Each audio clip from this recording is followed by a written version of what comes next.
జై శ్రీరామ్. అందరికీ నమస్కారం. వెల్కమ్ టు న్యూస్ అఖండ. నేను మీ కస్తూరి శ్రీధర్.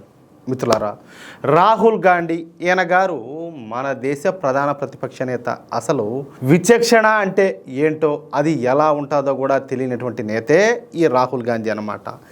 ఎవరు ఏం మాట్లాడినా, ఎవరు ఏ విధంగా దూషించినా, ఎవరు ఎన్ని విమర్శలు చేసినా చివరకు ఎందుకులే నా నోటితో చెప్పకూడదు, ఏమి చేసినా కూడా అవేమి కూడా పట్టనట్టు ఏమని చెప్పేసి వెకిల్ నవ్వులు నవ్వి వెళ్ళిపోతూ ఉంటాడు అనమాట. అట్లని చెప్పేసి ఆయన ఏమన్నా అమాయకుడు అంటే అమాయకుడేం కాదు, ఏమే పక్కా ఎందుకులే అట్లా అనమాట. ఎందుకంటే అలా విమర్శించే వాళ్లకు, దూషించే వాళ్లకు ఎలా సమాధానం చెప్పాలో ఈ రాహుల్ గాంధీకి తెలియదు అనమాట. నేను ఖచ్చితంగా చెప్తున్నా, మీరు సడన్గా పోయి రాహుల్ గాంధీని మన దేశానికి సంబంధించి, మన దేశ సంస్కృతి సాంప్రదాయాలకు సంబంధించి, మన దేశ ఆచార వ్యవహారాలకు సంబంధించి రాహుల్ గాంధీకి ఉన్న నాలెడ్జ్ చెప్పాలంటే గుండు సున్నా. అంతెందుకు, మన దేశ చరిత్ర గురించి రాహుల్ గాంధీకి అసలు ఏమీ కూడా తెలియదు. మన దేశానికి చెందినటువంటి వీరపుత్రుల గురించి కూడా తెలియదు. అంతెందుకు, అసలు బడ్జెట్ గురించి కూడా ఈ రాహుల్ గాంధీకి ఏం తెలియదనే చెప్పాలా. బడ్జెట్లో ఎటువంటి విషయాలు పొందుపరుస్తారు, ఏ శాఖకు ఏ విధంగా నిధులు కేటాయిస్తారు, ఎన్ని నిధులు కేటాయిస్తారు, అసలు మూలధనం అంటే ఏంటి, అభివృద్ధి అంటే ఏంటి, అసలు బడ్జెట్ అంటే ఏంటో కూడా ఈ రాహుల్ బాబాకు తెలియదు. మీరు గమనించినారో లేదో, పార్లమెంట్లో బడ్జెట్ ప్రవేశపెట్టేటటువంటి సమయంలో రాహుల్ గాంధీ ఆ రోజు తప్పించుకొని తిరుగుతూ ఉంటాడు. ఏదో ఒక విధంగా పార్లమెంట్కి రాకుండా మేనేజ్ చేస్తాడనమాట. ఒకవేళ ఈ రాహుల్ గాంధీ కనుక బడ్జెట్ను ప్రవేశపెట్టే రోజున పార్లమెంట్కి వచ్చాడనుకో, ఆ రోజు బడ్జెట్ గురించి కాకుండా వేరే సంబంధం లేని ఏదేదో గొడవ చేయడానికి వచ్చాడని చెప్పేసి అర్థం అనమాట.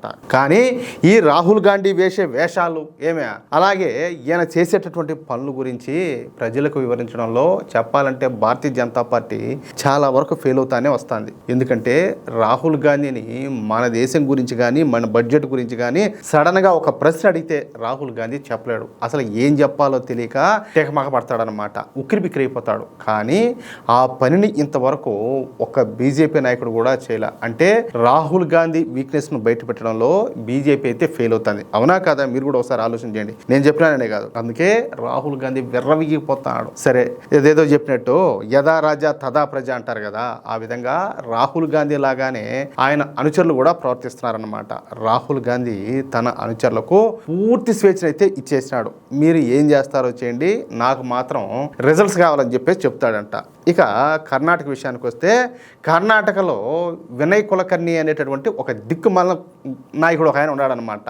ఈయన గారు ఒక కరుడు కట్టినటువంటి కాంగ్రెస్ పార్టీ నేత. ఈయన గారు తన చిన్నతనం నుంచే కాంగ్రెస్ పార్టీ విద్యార్థి సంఘం అనేటువంటి NSUIలో చేరి అంచెలంచెలుగా ఎదిగి పైకి వచ్చాడు. చివరకు కర్ణాటక రాష్ట్రానికి ఒక మంత్రి స్థాయికి ఎదిగినాడు అనమాట. ఇక్కడ ఎదగడం అంటే ఏదో సమాజ సేవ చేసి ఎదగల, తనకు అడ్డు వచ్చిన వాడిని హత్యలు చేస్తా, ప్రజలను బెదిరింపులు గురి చేస్తా, ఎన్నికల్లో రిగ్గింగులు చేస్తా, ఊహించినంత అవినీతికి పాల్పడి కాంగ్రెస్ ప్రభుత్వంలో ఒక మంత్రి స్థాయికి అయితే ఎదిగినాడు. అర్థమవుతుందా?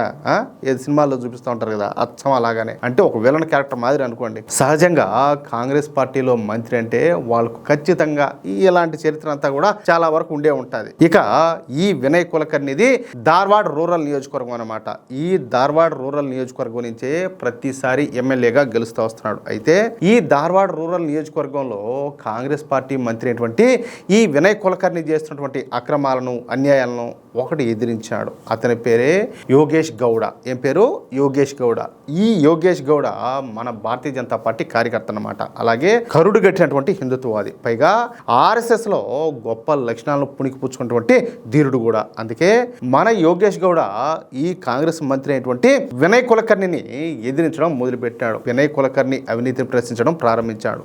ఈ ధార్వాడ్ నియోజకవర్గంలో ఈ వినయ్ కులకర్ణి చేస్తున్నటువంటి అన్ని అక్రమాలను ప్రజలకు అలాగే మీడియాకు వివరించే ప్రయత్నం కూడా చేస్తూ ఉన్నాడు. దీంతో ఇదంతా కూడా తట్టుకోలేనటువంటి ఈ కాంగ్రెస్ మంత్రి అయినటువంటి ఈ వినయ్ కులకర్ణి 2016లో మన యోగేష్ గౌడ్ను హత్య చేసినాడు.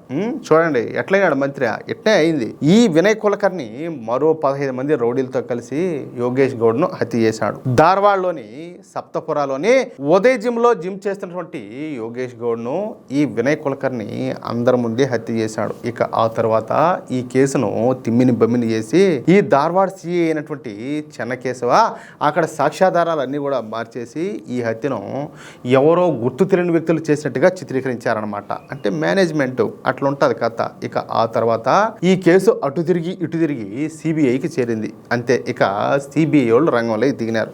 దాదాపుగా ఒక 5 సంవత్సరాల పాటు ఇన్వెస్టిగేషన్ చేసిన సిబిఐ ఫైనల్గా మన యోగేష్ గౌడ్ను చంపింది వినయ్ కులకర్ణినే అని చెప్పేసి సాక్ష్యాధారాలతో సహా నిరూపించిందనమాట. దీంతో ఇక కర్ణాటక స్పెషల్ కోర్టు ఈ వినయ్ కులకర్ణికి యావజ్జీవ కారాగార శిక్షణ అయితే విధించింది. ఒక్క వినయ్ కులకర్ణికి మాత్రమే కాకుండా అతని వెనక ఉన్నటువంటి 15 మంది గుండాలకు కూడా ఈ స్పెషల్ కోర్టు యావజ్జీవ కారాగార శిక్షణ అయితే విధించింది. అంతేకాకుండా నిందితులు 16 మందికి ఒక్కొక్కరికి ₹1,00,000 జరిమానాను కూడా విధించింది. ఈ జరిమానాల ద్వారా వచ్చేటటువంటి డబ్బును యోగేష్ గౌడ్ కుటుంబానికి ఇవ్వాలని చెప్పేసి ఆదేశాలు జారీ చేసిందనమాట. అంటే ఆ డబ్బుతో ఆ కుటుంబం బతుందా? కాదు. ఇప్పుడు ఈ ఏడికి వచ్చేది ఆ డబ్బు? అదే కానీ అతను ప్రాణాలతో నింటే కాదులే, దాంతో అవసరమే ఉండదు. ఎంచక్క అతని శక్తి కాడికి అతని కుటుంబాన్ని అతను పోషించుకునిండు. అయ్యా, మన చట్టాల్లో మార్పులు రావాలా? లేకపోతే అంత కిరాతకంగా ఒక అన్యాయాన్ని ప్రశ్నిస్తే అతన్ని చంపేసినారంటే యావజ్జీవ కారాగార శిక్ష పడితే మాత్రం ఏం ప్రయోజనము? కాదులే, 16 మంది నిందితులు ఉన్నారంటే 16 లక్షలు వాళ్ళ కుటుంబానికి ఇచ్చే ఏడికి వస్తుంది ఆ డబ్బులు అంటాలే? పోయిన మనిషిని తెచ్చగలుగుతారా? ఆ డబ్బు ఏడికి వస్తుంది? అంతేకాకుండా ఈ కేసులో సాక్ష్యాధారాలను తారుమారు చేసినటువంటి ధార్వాడ్ సిఐ చెన్నకేశవ్కు 7 సంవత్సరాల కఠిన కారాగార శిక్షను కూడా స్పెషల్ కోర్టు అయితే విధించింది. దీంతో ఈ హత్య కేసులో సంబంధం ఉన్న ప్రతి ఒక్కడికి కూడా శిక్ష అయితే పడినట్టయిందనమాట. మొత్తం మీద ఈ రాహుల్ గాంధీ స్నేహితుడైనటువంటి వినయ్ కులకర్ణికి దోల తీరిపోయింది. అది విషయం అయితే ఏమిలా అంత కావాలని వాంటెడ్ చేశాడు కదా. జీవితం అనేది లేకుండా పోవాలా, దేనికి పనికి రాకుండా పోవాలా, ఆ విధంగా రావాలన్నమాట మన చట్టాల్లో మార్పులు. ఏమంటారా మిత్రులారా? ఈ న్యూస్ కనుక మీకు నచ్చినట్లయితే ఖచ్చితంగా ఈ వీడియోను లైక్ చేసి మీ మిత్రులకు, మీరు ఉన్నటువంటి వాట్సాప్ గ్రూప్లోను ఫేస్బుక్ గ్రూప్లోనూ తప్పనిసరిగా షేర్ చేయండి. అలాగే ఈ వీడియోకి సంబంధించి మీ యొక్క అమూల్యమైనటువంటి అభిప్రాయాలను తప్పనిసరిగా కామెంట్ రూపంలో తెలియజేయండి. ఇంకో విషయం ఏంటంటే, ఇంతవరకు మీరు కనుక మన ఛానల్ను సబ్స్క్రైబ్ చేసుకున్నట్లయితే ప్రతి ఒక్కరు కూడా మన ఛానల్ను సబ్స్క్రైబ్ చేసుకోండి, సపోర్ట్ చేయండి ప్లీజ్. జై శ్రీరామ్, జై హింద్, భారత్ మాతాకి జై.